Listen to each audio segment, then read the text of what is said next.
सूरज की तरह अगर चमकना चाहते हो तो सूरज की तरह जलना भी होगा। इससे पहले की वीडियो में आपको मैंने बताया था कि अगर आप मेडिकल कोर्स में एडमिशन चाहते हैं या डॉक्टर बनने का आपका सपना है तो आपको नीट क्वालिफाई करना होगा। ठीक इसी तरीके से अगर आप इंजीनियर बनना चाहते हैं तो उसके लिए आपको JEE joint entrance exam clear करना होता है। JEE की परीक्षा भी नेशनल लेवल पर होती है।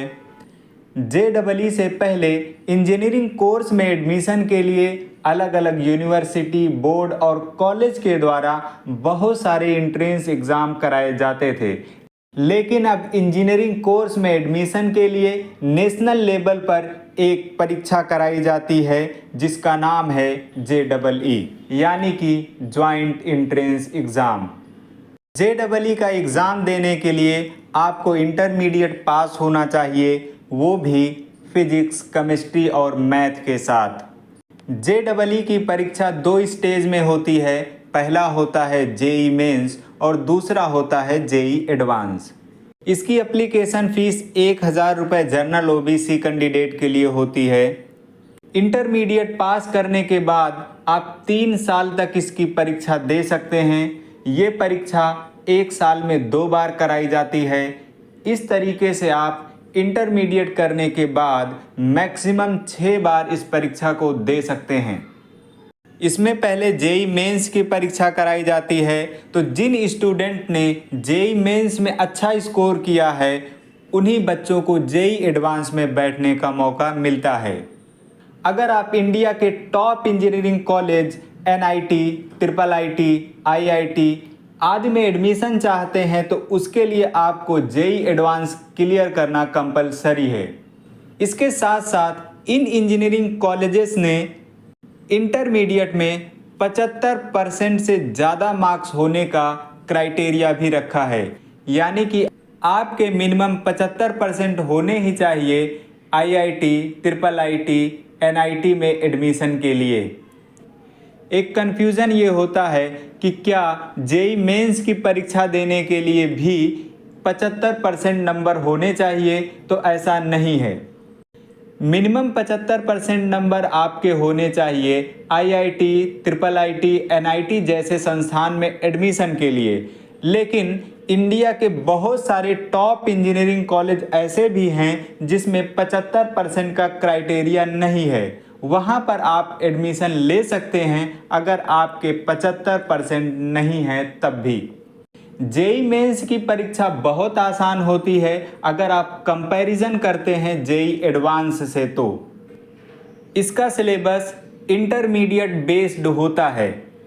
इंटरमीडिएट CBSE बोर्ड के फिजिक्स, केमिस्ट्री, मैथ के जो सब्जेक्ट हैं वही सब्जेक्ट ही इसमें पूछे जाते हैं। JEE मेंस की परीक्षा में 90 प्रश्न होते हैं जिसको हल करने के लिए आपको 3 घंटे का समय दिया जाता है। इन 90 क्वेश्चन में 30 क्वेश्चन होते हैं फिजिक्स, 30 केमिस्ट्री और 30 मैथ के होते हैं। इन 90 प्रश्न में से आपको सिर्फ 75 क्वेश्चन के आंसर देने होते हैं जो टोटल 300 नंबर का होता है, यानी कि एक क्वेश्चन आपका 4 नंबर का होता है। अगर आप एक क्वेश्चन का सही आंसर देते हैं तो आपको 4 नंबर मिलते हैं। अगर आप एक प्रश्न का गलत आंसर देते हैं तो आपके 1 नंबर कम हो जाते हैं, यानी कि इसमें 1/4 नेगेटिव मार्किंग होती है। अगर एक क्वेश्चन 4 नंबर का है तो 75 के हिसाब से 300 मैक्सिमम नंबर होते हैं JEE मेंस में।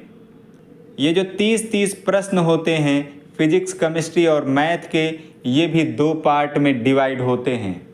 इन 30 प्रश्नों में से 20 प्रश्न ऑब्जेक्टिव टाइप होते हैं जिनको अनिवार्य होता है अटेम्प्ट करना, यानी कि आपको इनका उत्तर देना कंपलसरी होता है। बाकी के जो 10 प्रश्न होते हैं वो सब्जेक्टिव टाइप होते हैं। उनमें से सिर्फ आपको 5 प्रश्न के आंसर देने होते हैं और 5 प्रश्न आप छोड़ सकते हैं। इस तरीके से आपको इन तीनों सब्जेक्ट के 25-25 क्वेश्चन के आंसर देने होते हैं जो 100-100 नंबर के होते हैं। तो अगर आपका सपना है इंजीनियर बनने का तो आप बेस बनाकर चलें। जब इंटरमीडिएट में आप जाएं तभी से आप इस लेवल की पढ़ाई करें फिजिक्स, केमिस्ट्री और मैथ की कि आपको आगे चल कर के इन्हीं के आधार पर कंपटीशन एग्ज़ाम भी देने हैं। उम्मीद करता हूँ ये जानकारी आपको पसंद आई होगी। इसी तरीके की और भी वीडियो पाने के लिए आप हमारे चैनल को सब्सक्राइब करें। वीडियो में लास्ट तक बने रहने के लिए शुक्रिया। जय हिंद।